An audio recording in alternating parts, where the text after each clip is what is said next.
Assalamualaikum warahmatullahi wabarakatuh. Perkenalkan, nama saya Efni Sahara Simamora dari Prodi Manajemen Keuangan Syariah. Di sini saya membuat video untuk memenuhi tugas mata kuliah Ekonomi Makro dengan dosen pengampu Ibu Rini Hayati Lubis, SPMP. Di video ini saya akan membahas tentang uang. Keberadaan uang sangatlah penting bagi kehidupan manusia dan hubungannya dengan globalisasi ekonomi dunia. Barter sangat sulit untuk menentukan suatu nilai dari barang dan jasa. Tidak semua orang mampu untuk memproduksi barang yang dibutuhkan oleh orang lain. Oleh karena itu, keberadaan uang sebagai suatu alat untuk memperlancar proses pertukaran sangat dibutuhkan. Dari sudut pandang ekonomi, uang merupakan stok aset-aset yang digunakan untuk transaksi. Uang adalah sesuatu hal yang dapat diterima atau dipercaya oleh masyarakat sebagai alat pembayaran atau transaksi. Case dan Fair menjelaskan bahwa uang adalah segala sesuatu yang dapat diterima secara umum sebagai pembayaran barang. Uang merupakan aset yang dapat digunakan untuk transaksi. Uang bertindak sebagai penyimpan nilai, unit hitung, dan media pertukaran. Berdasarkan beberapa definisi yang telah disebutkan, dapat disimpulkan bahwa uang adalah suatu alat yang dapat diterima dan dipakai oleh masyarakat umum sebagai alat pembayaran barang dan jasa. Dalam ekonomi Islam, secara etimologi, uang berasal dari kata al-naqdu nuqud. Al-naqdu yang berarti baik dari dirham, menggenggam dirham, membedakan dirham, dan al-naq berarti tunai. Bangsa Arab umumnya tidak menggunakan nuqud untuk menunjukkan harga. Mereka menunjukkan kata dinar untuk menunjukkan mata uang yang terbuat dari emas, dan kata dirham untuk menunjukkan alat ukur yang terbuat dari perak. Mereka juga menggunakan kata warik untuk menunjukkan dirham perak, kata ain untuk menunjukkan dinar emas. Sementara itu, fulus atau uang tembaga adalah uang tambahan yang digunakan untuk membayar barang-barang murah.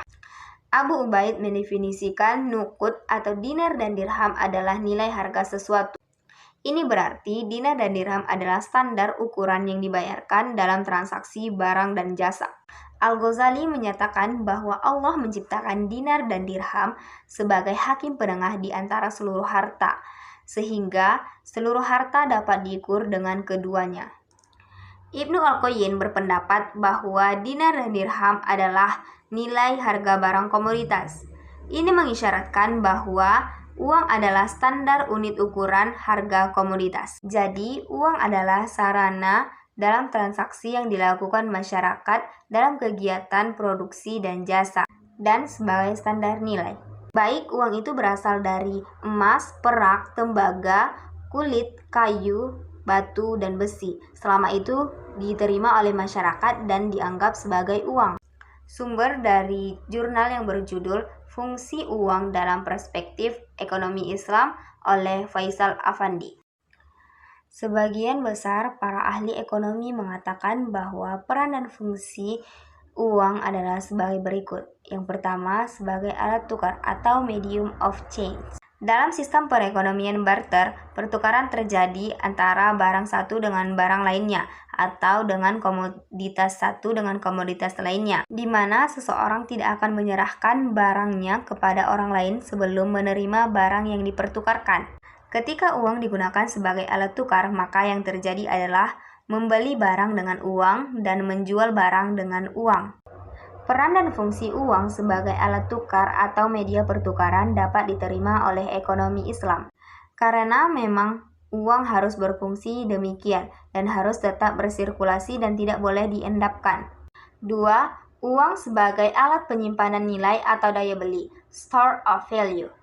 Uang sebagai alat penyimpanan nilai atau daya beli memang sangat fleksibel untuk dijadikan penyimpanan kekayaan, karena sifatnya yang liquid dan tidak ada biaya penyimpanan terhadapnya. 3. Uang sebagai alat satuan hitung, unit of account, dan alat pengukur nilai, measure of value.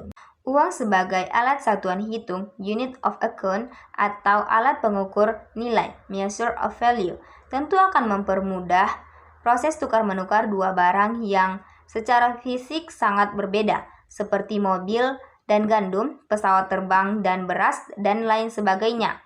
Peran dan fungsi uang sebagai alat satuan hitung nilai dapat diterima oleh ekonomi Islam. Meskipun uang sebagai alat satuan hitung nilai atau alat standar pengukur nilai tidak mempunyai ukuran standar bagi dirinya sendiri, namun ia dapat mempermudah pertukaran barang dan jasa dalam ekonomi, sebagaimana fungsi uang sebagai alat tukar atau media pertukaran. 4. Uang sebagai ukuran standar pembayaran yang ditangguhkan. Standard of deferred payment. Uang sebagai alat standar pembayaran yang ditangguhkan. Dengan kata lain, uang terkait dengan transaksi pinjam-meminjam atau transaksi kredit, yang artinya barang sekarang dibayar nanti atau uang sekarang dibayar nanti. Dampaknya akan muncul ide bunga dalam setiap pembayaran yang ditangguhkan, karena keinginan untuk memiliki benda-benda tertentu dalam waktu sesegera mungkin, daripada benda-benda tersebut baru dapat dimilikinya di kemudian hari. Dalam ekonomi Islam, perilaku semacam ini tidak diperbolehkan, dan uang yang difungsikan sebagai alat ukuran standar pembayaran yang ditangguhkan juga dilarang. Islam mengajarkan hidup sederhana, sehingga ketika tidak ada uang untuk dibelanjakan pada hari ini, sebaiknya tidak memaksakan diri untuk melakukan pembelian, terutama yang bersifat konsumtif, sampai suatu saat yang tepat, yaitu ketika uang sudah diperoleh, dan pertukaran barang dengan barang atau uang dengan barang boleh dilakukan. Sumber dari jurnal yang berjudul Konsep Uang dalam Perspektif Ekonomi Islam dan Ekonomi Konvensional oleh Ahmad Mansur. Jenis-jenis uang. Yang pertama, uang komoditas. Uang barang adalah alat tukar yang memiliki nilai komoditas atau bisa diperjualbelikan apabila barang tersebut digunakan bukan sebagai uang. Masyarakat primitif memilih salah satu barang komoditas yang ada untuk digunakan sebagai media dalam pertukaran pilihan. Itu berbeda-beda antara satu lingkungan dengan lingkungan lainnya, tergantung dengan kondisi ekonomi dan sosial. Misalnya, binatang ternak dijadikan uang pada masyarakat pengembala, pertanian pada masyarakat petani, ikan bagi masyarakat nelayan. Namun, pada zaman sekarang, tidak semua barang bisa menjadi uang. Diperlukan 3 kondisi agar barang dijadikan uang, antara lain yang pertama, kelangkaan, yang kedua, ketahanan, dan yang ketiga, nilai tinggi. Maksudnya, barang yang dijadikan uang harus bernilai tinggi sehingga tidak memerlukan jumlah yang banyak dalam melakukan transaksi. Uang komoditas dipandang sebagai bentuk yang paling lama, sejak orang-orang menemukan kesulitan dalam sistem barter. Mereka kemudian menjadikan salah satu barang komoditas yang bisa diterima secara luas, dan dari segi kuantitas mencakupi kebutuhan untuk berfungsi sebagai alat tukar, menukar, dan unit hitungan barang, komoditas, dan jasa lainnya. Kedua, uang logam. Penggunaan uang logam merupakan fase kemajuan dalam sejarah uang. Cetakan uang merupakan peristiwa sejarah paling penting setelah pilihan logam-logam berharga. Orang-orang pada awal penggunaan logam sebagai uang, mereka gunakan atas dasar timbangan. Pada uang logam ada 2 sistem, yaitu sistem 1 logam atau gold standard dan sistem 2 logam atau bimetallic.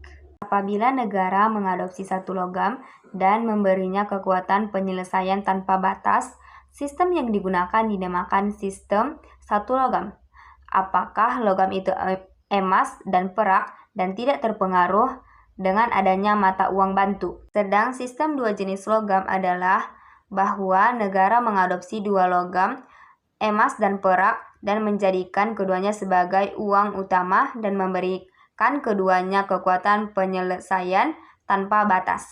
Agar dapat menjalankan fungsi uang seperti sarana pertukaran, satuan hitung, simpanan nilai, dan standar bayaran yang ditangguhkan, suatu komoditas yang dipilih sebagai uang harus mempunyai karakteristik sebagai berikut. 1. Terbagi, divisible. Uang tersebut dapat dengan mudah dibagi menjadi unit-unit homogen yang lebih kecil, serta dapat digabungkan kembali menjadi unit-unit yang lebih besar tanpa kehilangan nilai. 2. Dapat dipertukarkan menurut kesetaraan atau fungible.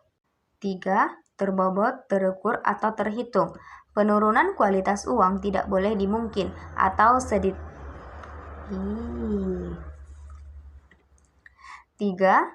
Terbobot, terukur, atau terhitung. Penurunan kualitas uang tidak boleh dimungkin atau sedikitnya terdeteksi dengan mudah. 4. Bernilai stabil seiring waktu. 5. Tahan lama. 6. Homogen. 7. Bergerak. Uang tersebut harus dengan mudah dapat digerakkan dari satu tempat ke tempat lainnya. 3. Uang kertas. Uang kertas yang digunakan sekarang pada awalnya adalah dalam bentuk banknote atau bank promise dalam bentuk kertas, yaitu janji bank untuk membayar uang logam kepada pemilik banknote ketika ada permintaan.